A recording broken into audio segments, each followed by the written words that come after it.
Zdaj, mi smo res en šolski primer, kako bi naj zeleni prehod izgledal, ne. Potrebno je pravilno doziranje ekologije. Mi smo z tem, da smo investirali v Ormož, to je čisto ob meji s Hrvaško, tudi se zavedali tega, da bomo kader zelo težko pridobili v Sloveniji. Pa res, da so danes računalniška znanja, avtomatizacija, kot ste menili, digitalizacija in podobno, skoraj da bolj pomembna v sami industriji. Imamo prodano hišo, pa je ne moremo izvesti zaradi tega, ker procesi v naši državi tečejo prepočasi ali sploh ne tečejo. Kaj naj svetujem mladim podjetnikom je to, da mora biti dovolj drzni, imeti skozi neki cilj, ki si ga seveda zada in od tistega cilja ne odstopati.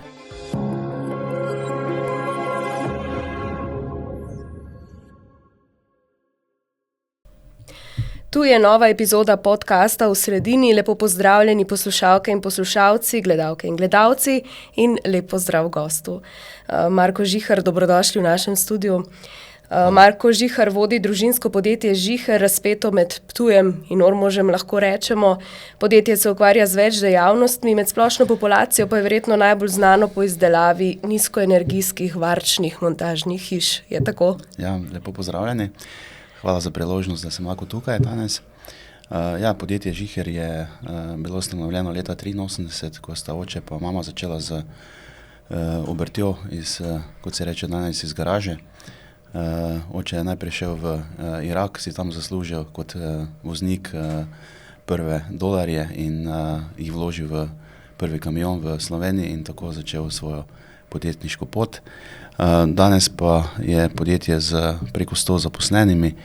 Glavna dejavnost, ki smo jo začeli razvijati pa leta 2004, pa postaja seveda gradnja tako imenovanih skoraj nič energijskih hiš danes, prej nizkoenergijskih hiš, kjer hišo izdelamo od slovenskega hloda do končnega produkta, to je v bistvu hiša na ključ.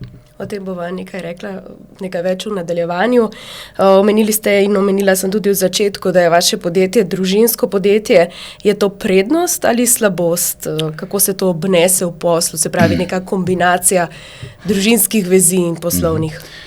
Če pogledamo celotno zgodovino podjetja in pa zaupanje naših kupcev, je prav gotovo to neka garancija za če pogledamo, da je nakup hiše življenjski projekt, da odzadaj stoji družinsko podjetje, saj je to največja garancija za to, da bo ta hiša kvalitetno izgrajena, da bo tudi podjetje živelo naprej, da bo podjetje lahko nudilo tudi garancijo na ta produkt, tudi po vselitvi stranke v to hišo. Tako da jaz mislim, da je to samo velika prednost. Seveda pa so določeni izzivi vse skupaj to skombinirati znotraj družinskih članov, najti tudi ustrezna delovna mesta za družinske člane, da so vsi zadovoljni. Vsled tega smo mi nekako pri samih družinskih članih ožjih, se pravi sestrah in starših, dovolili, da so ti družinski člani zaposleni v podjetju, sami naši partnerji pa so zaposleni na ločenih podjetjih in zato smo tudi ustanovili ta ločene podjetja, seveda pa so v navezavi z osnovno celico, to je Žiher d.o.o. Ste kdaj doživeli, mogoče je to poslovna skrivnost, ampak ste kdaj doživeli kakšne neprijetnosti zaradi težav v poslu, ki so se prenesli v družinske odnose ali obratno?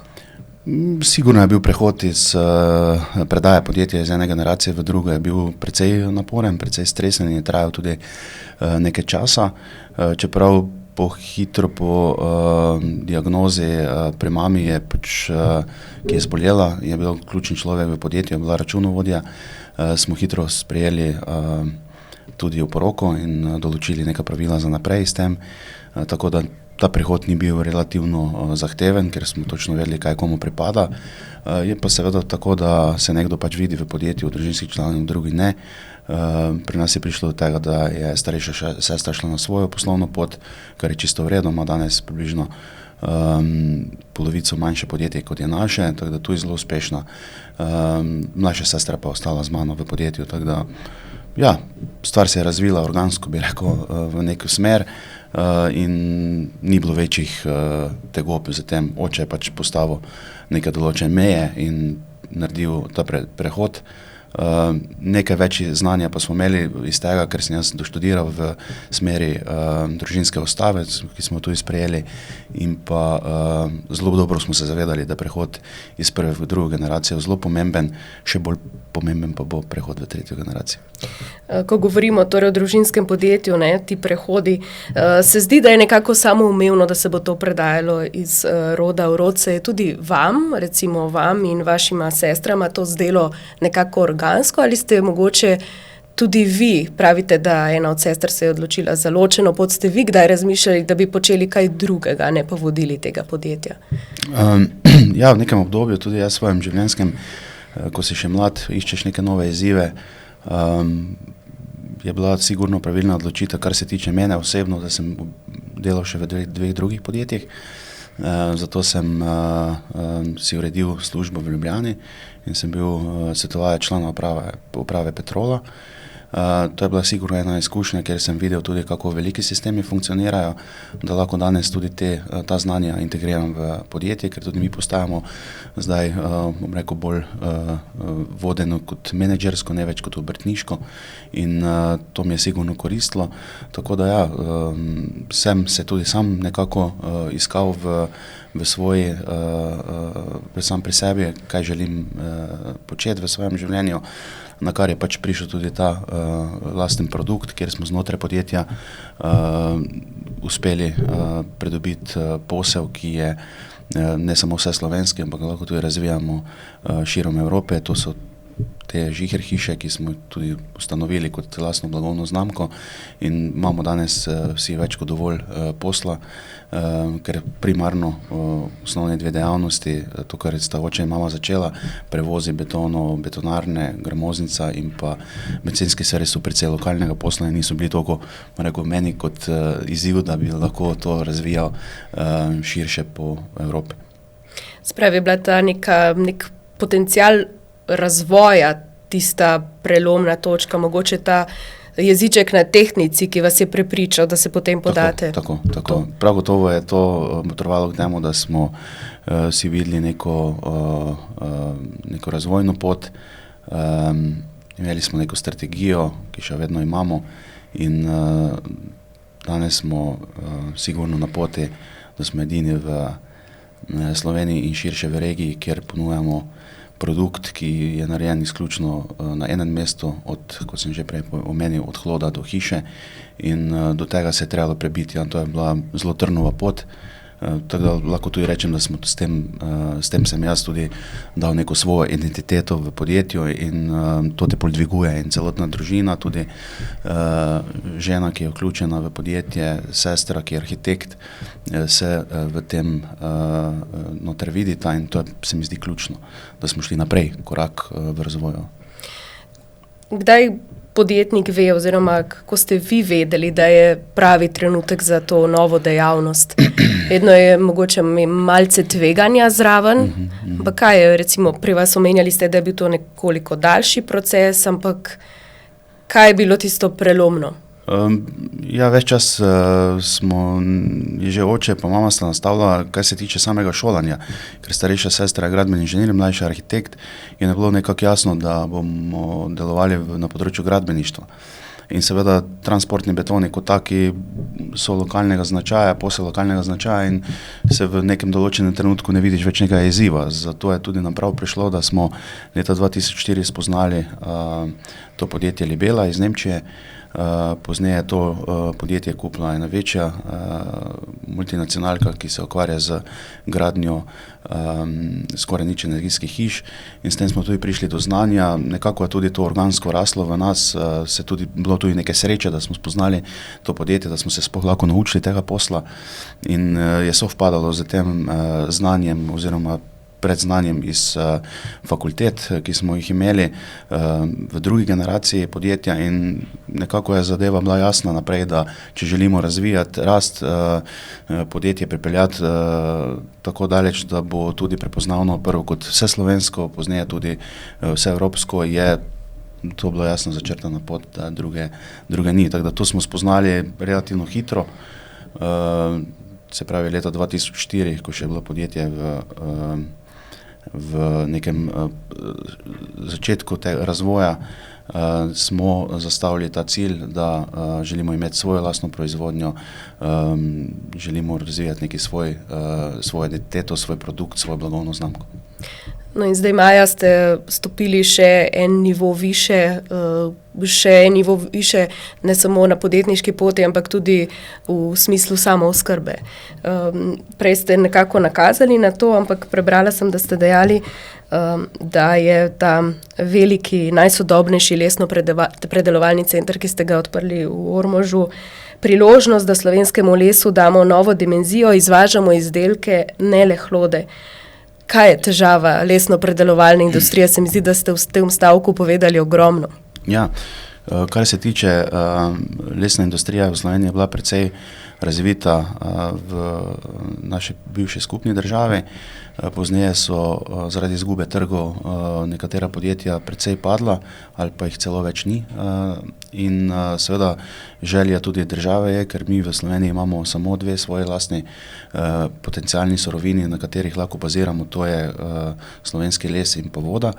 Nimamo nafte, nimamo plina, recimo, da bi lahko to razvijali in sigurno je prava pot, da država v tem prepoznala nek potencial. In sigurno je bistveno boljše prodati v tujino hišo ali kakšen mizarski izdelek, pohištvo in podobno, kot pa recimo prodajati samo hlodovino in na to iz te iste hlodovine kupovati pol izdelka pa izdelke nazaj v Slovenijo. Tako da tukaj se sama proizvodnja zdaj nahaja v Ormožu na 2 hektarjih, približno 7000 kvadratov pokritih površin in seveda so tukaj za nas tudi izzivi, ker proces proizvodnje hiše je eno, proces proizvodnje izdelati lepljence je pa čisto drugačen in tehnološko zelo zahteven. Tako da danes smo, lahko rečem, da naredili en velik korak naprej, ko smo v 3 letih razvili ta lesni center in ga tudi izgradili, ga tudi pripeljali tako daleč, da smo danes surovinsko v osnovni surovini, ki je potrebna za izgradnjo montažnih hiš, neodvisni, tako da obvladamo procese, se pravi osnovnega rezanja, večlistnega razreza, sušenja lesa, vzdolžnega spajanja, avtomatskega zlaganja in tako naprej do seveda CNC razreza, ki smo ga že obvladali prej, ter seveda pozneje tudi sestavo stenskih elementov, vgradnjo oken, polit, žaluzij, izdelavo fasade, tako da lahko hišo pripravimo tako daleč, da jo pol res v zelo kratkem času sestavimo tudi na terenu. Zato je pač seveda potrebno ogromnega znanja, imamo ogromno usposobljenih inženirjev v podjetju, da lahko sploh pripravimo produkt tako daleč, da lahko pozneje ga kvalitetno izdelamo in pa seveda zato rabimo tudi pridne delavce, da lahko ta izdelek tudi dokončajo na terenu. Torej vaša hiša je od začetka do konca narejena pri vas? Tako, hiša narejena do konca pri nas, mi smo šli celo en korak naprej. Pred 5 leti smo dodali tudi novo blagovno znamko Smart hiše. Tukaj gre za popolnoma tipske hiše, ki so zgrajene v proizvodnji do 90%. Če bi zdaj čisto tako rekel, če se žiher hiša sestavlja stena po stena, element po element, stropni element, strešni element posebej, se ta hiša že sestavi v proizvodnji. Sestavi se na temelje, ki so narejeni za to, da se lahko tudi tale modul dviguje. Gre za enokovinsko konstrukcijo z lesenimi prečniki, kjer se stavimo v tej novo zgrajeni hali, ki smo zgradili tudi v sklopu tega lesnega centra, do te mere, da naredimo noter strojne inštalacije, elektroinštalacije, estrihe, v bistvu se položi tudi keramika, naredi se tudi prva roka slikopleskarski del, tako da lahko hišo pol res sestavimo na terenu kot 2 ali pa 4 module, koliko gre za pritlično ali pa dvoetažno hišo v samo nekaj dnevih in tukaj pa imamo popolnoma unikaten produkt, kjer ima hiša pozneje dvojne temelje, potresno še bolj varna in je recimo v primerjavi z žiher hišo zgrajena 3-krat hitreje. Zdaj, v okviru tega vašega koncepta veliko vlogo igra tudi varčnost, čim manjši vpliv na okolje. Torej, vi ste pravzaprav poosebljanje zelenega prehoda. Res je. Ne vem, či gledalci, poslušalci vejo, 8-krat manj energije je potrebno, da se izdela montažna lesena hiša na primerjavi z zidano betonsko. In pa še 3-krat manj energije je potrebno za razgradnjo te hiše pozneje, ko enkrat pač hiša to je dotrajanje, je potrebno tudi razgraditi. Tako da ja, če zdaj pogledamo, da smo popolnoma zmanjšali vse te transportne poti, če pogledamo, da smo les, KVH in PSH lepljene nosilce, ki so potrebni za proizvodnjo montažnih hiš, kupovali v vzhodni Nemčiji ali pa recimo v Avstriji in podobno, in da smo samo tukaj recimo, da so bili transportne poti dolge od 300, 400, tudi do 800 km in da se danes zgodi samo ta proces kompleten na enem mestu v Ormožu, od vhoda do hiše, smo samo na transportnih ogromno zmanjšali emisije, tako da teh učinkov je ogromno. Če pogledamo recimo tudi, da smo energetsko neodvisni, se pravi, sekance, ki so stranski produkt KVH in PSH lepljenih nosilcev, uporabimo za to, da ogrevamo sušilnico, ogrevamo hale in s tem spet varčujemo na energiji potrebni za to, da ogrevamo neki prostor, pa sušimo neki les. In to gre na dolge roke, gre to za enormne prihranke. Malce sem cinično omenila zeleni prehod prej, ker ko govorimo to, ko slišimo to frazo v kontekstu politike, se zdi velikokrat zlorabljena. Vi tudi tako vidite to? Na drugi strani mogoče nekateri poslušajo in v besedah izvajajo zeleni prehod, vi imate pa neposredno izkušnjo. Kaj je žrtev tega zelenega prehoda in kaj doprinos? Zdaj, mi smo res en šolski primer, kako bi naj zeleni prehod izgledal, ne? Zdaj, če pogledamo, da res so te transportne poti najkrajše, da se vse zgodi na eni lokaciji, da imajo tudi ljudje pol posel, delo, da se ne izvaža hlodovina, ampak se izvaža hiša in ljudje vmes zaslužijo in tako naprej.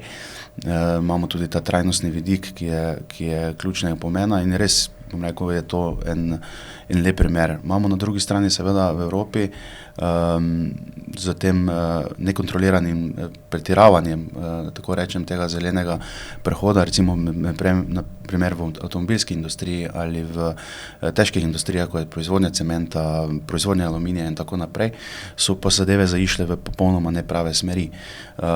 Ker kakorkoli gledamo, mi ne bomo mogli vsega uvažati iz nerazvitih delov sveta, kot je Afrika, kot je vzhodni del sveta in tako naprej. Tako da tukaj smo, če pogledamo zdaj recimo elektrifikacijo, že praktično v smeri, kjer ni več izhoda. Elektrifikacija oziroma električna vozila so kot taka, kar se tiče mene, bila popolnoma napačna pot, ne. Tako da, ja, o tem bi se dalo razpravljati na dolgo pa široko. Tudi če pogledamo, ugasnili smo na našem koncu v Kidričevem Ptuju tudi zadnje peči za proizvodnjo primarnega aluminija. Tudi to so smeri, katere niso prave. Mi še vedno recimo rabimo za izdelavo hiše mokrocementni estrih ali pa betonsko temeljno ploščo. Pogledamo, smo tudi tovarno cementa zaprli v Trbovlju. Govori se dosti, da se bi tovarna cementa v Anhovem zaprla. To so vse napačne smeri. Mi vso to industrijo rabimo, da lahko delujemo naprej. Beton kot taki oziroma cement še vedno tudi surovina, brez katere bomo težko gradili mostove, večje objekte in tako naprej. Potrebna je torej neka postopnost, razumnost. Tako. Potrebna je pravilno doziranje ekologije, čistilnih naprav za te naše izpuste, ne pa samo navidezno zaračunavati energetske kupone in nekdo se spet tukaj močno masti. V bistvu pa industrija trpi, na drugi strani sveta pa nobenih ekoloških obremenitev in tako je naša konkurenčnost izgubljena. Prej ste omenjali razvojne inženirje. Gre za precej specifično dejavnost v vašem podjetju. Imate velike težave pri pridobivanju delovne sile, morate posegati tudi na tuji trg. Mi smo z tem, da smo investirali v Ormož, to je čisto ob meji s Hrvaško, tudi se zavedali tega, da bomo kader zelo težko pridobili v Sloveniji, zato imamo preko 50% že danes zaposlenih v proizvodnji tujcev. Pravilo je približno tako pri nas, da vsi v proizvodnji, ki se lokalno migrirajo iz Hrvaške v proizvodnjo v Ormož, so to Hrvati. Na terenu so praviloma državljani Bosne ali Srbije, ker so pač tukaj pri nas, jim je čisto vseeno, ali so na terenu ali v proizvodnji, oni pač želijo čim več delati, da lahko imajo čim več zaslužka. Kar se tiče pa teh inženirjev, pa so izzivi precej težki, zaradi tega, ker prihajamo iz izrazito kmetijskega območja, Spodnje Podravje in pa Haloze Slovenske Gorice nimajo tradicionalne razvite te lesne branže, v katero smo stopili, in seveda te kadre si je treba usposobiti. Ni problem takega kadra toliko dobiti, koliko je potrebno nekaj let, da se ga usposobiš. In zato je treba z tem kadrom ravnati kar se da previdno, jih tudi ves čas motivirati, plačilno stimulirati in pol ti ostanejo. Seveda, če bi tako rekel, dosti lažje bi bilo, če bi ta kader lahko nekje tudi našli že izdelan, da bi imeli izkušnje, ampak naše podjetje je vedno stremelo k temu, da smo si zvesti kader izobrazili sami. Je pa včasih recimo lesarstvo veljalo za en tak pocenjen poklic, nekje v neki mizarski delavnici bo delal nekdo, ki se šola za lesarja. So pa procesi v zadnjih desetletjih precej napredovali, veliko je robotike, avtomatizacije, proizvodnje. Ja, res je. Zdaj so ta znanja, lesarska znanja seveda potrebna in jih tudi manjka. Je pa res, da so danes računalniška znanja, avtomatizacija, kot ste menili, digitalizacija in podobno, skoraj da bolj pomembna v sami industriji, lesni industriji. Če pogledamo samo našo linijo žago kot tako, jo obvladujejo praktično 3 osebe in na teh strojih delujejo praktično boljše računalničarji kot mizarji, zaradi tega, ker gre za v bistvu računalnik, ki vodi sam proces. Nekaj ročnega dela še seveda ostaja, gradbeništvo še je vedno precej ročna izdelava, tako da tudi mizarji primanjkujejo, ja, ampak se pravim, če imaš procese naštudirane, da je uvedena ta avtomatizacija, je nekoliko lažje pol ljudi naučiti, tudi če niso iz lesne stroke, določene procese v proizvodnji. V vaši panogi so sicer nujne razvojno naravnane rešitve, inovacije. Ste tudi pri tem samooskrbni, morda sodelujete z zunanjimi ponudniki, morda niti ne slovenskimi, ampak tujimi? Mi smo v sami proizvodnji zaposlili kot direktorja proizvodnje doktorja Mira Tomažiča, ki je doktor lesnih znanj in lahko z veseljem povem, da vse produkte, ki jih razvijamo v podjetju, razvijamo brez kakršnekoli finančnih pomoči in popolnoma sami. Je pa seveda treba biti v tem delu precej vizionar, dosti tudi tvegaš, ampak recimo Smart hiša kot taka je popolnoma naš produkt, katerega razvijamo že 5 let in je pripeljan do te točke, da smo zdaj lahko rečem edini v Evropi, edini v svetu, ki montažno hišo kot modul hišo končamo lahko samo v 10 dneh. To je res nekaj nepomljivega, če še vedno lahko primerjamo z žiger hišo, ki se gradi pa 7 mesecev. In to smo tudi dokazali. Tako da to je plod našega znanja, plod našega razvoja. Sedaj razvijamo naprej tudi še modularne betonske kopalnice, ki so del tega produkta. Tako da ja, razvoj se ne sme nikoli ustaviti, se pa zanašamo na svoje lastno znanje in iščemo svoje znotraj svojih procesov rešitve, ki so najboljše za to, kar kupci na koncu tudi iščejo na trgu. Ste kdaj razmišljali, da bi svojo dejavnost preselili v tujino? Večkrat poslušamo, da je poslovno okolje v Sloveniji nestabilno, težko predvidljivo, podjetnikom nenaklonjeno.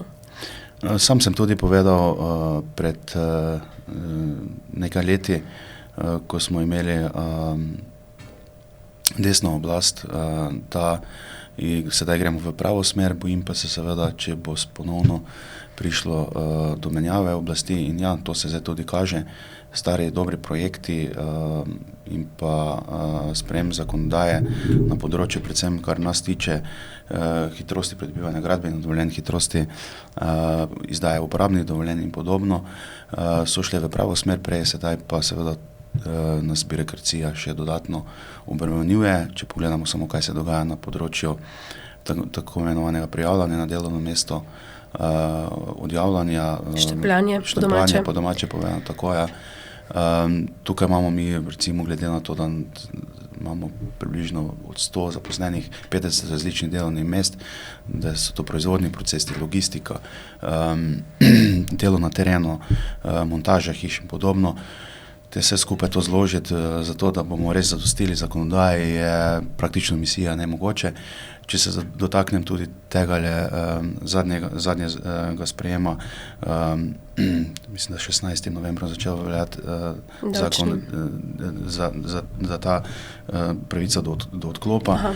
Je pri nas praktično tudi to zelo težko komponirati, ker ko recimo hišo montiramo na terenu, zelo težko, ko pride dvigalo, ko pride kamioni, čakamo lepo vreme, ljudem ponudiš to pravico do odklopa, ker takrat morajo čim prej hišo sestaviti, zato da ne delamo dodatne škode, ker če pride kako neurje, če pride dež, nam lahko hišo zamoči in to je zelo težko komponirati. Vse te dodatna birokracija, ki nas tara, daj, je samo dodatno breme, da se ne dotaknem težav z izdajanjem gradbenih dovoljenj, na katere smo vezani, neizdajanje in pa štrajk v letošnje leto, ki nam je zamaknil, vsaj izdajo približno 20 do 25% gradbenih dovoljenj za nekaj mesecev.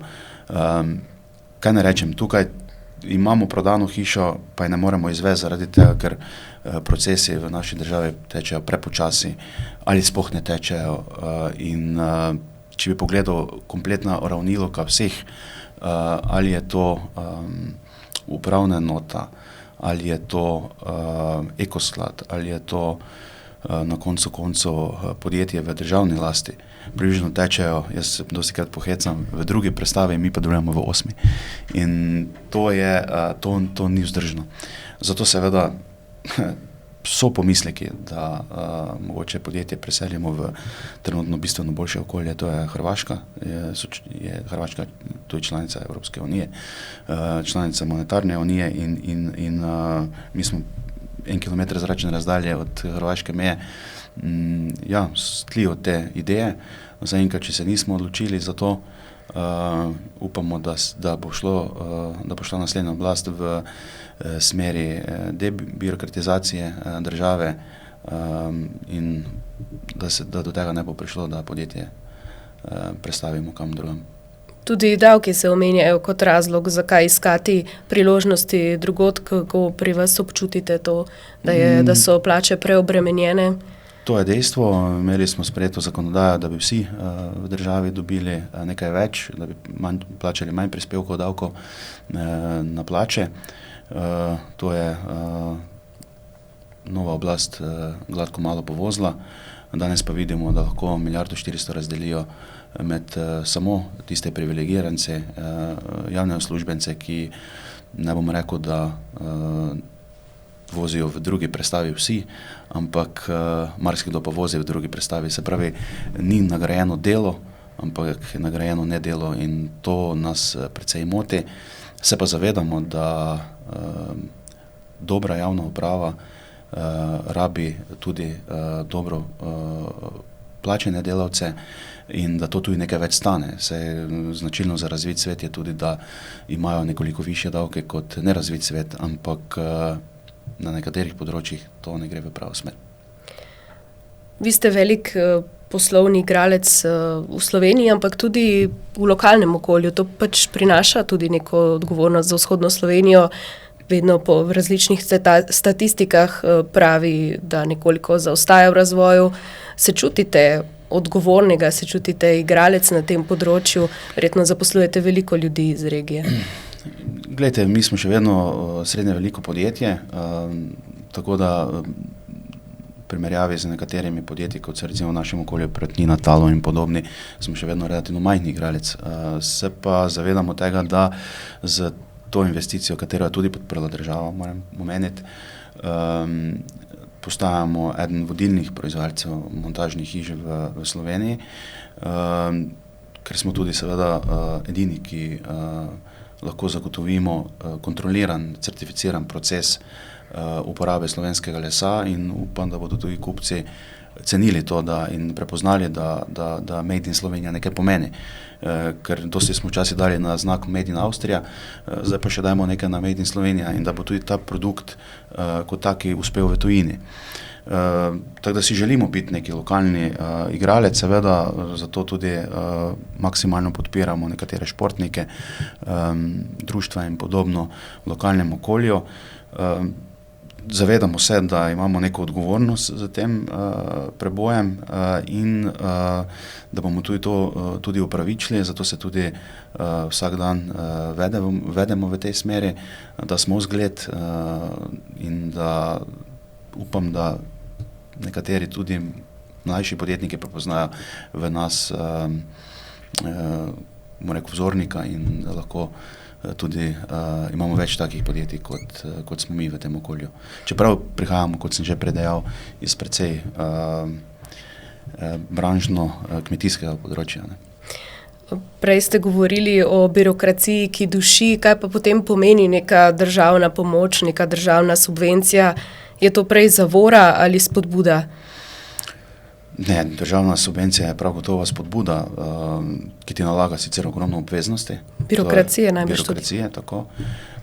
Je pa res, da če to delaš z odgovornostjo, mi smo recimo investicijsko predstavili Ministrstvo za gospodarstvo projekt v vrednosti 3,8 milijonov, naključil se z 6, tako da smo še tistih 2,2 milijona praktično dali iz svojega žepa dodatno, zaradi tega, ker vemo, kaj nas čaka naprej, tako da mislim, da smo bili vzoren investitor in potrošnik evropskega denarja v tem primeru. Tako da prav gotovo si ne bi mogli privoščiti investicije v takem obsegu, koliko ne bi bila podprta strani ministrstva.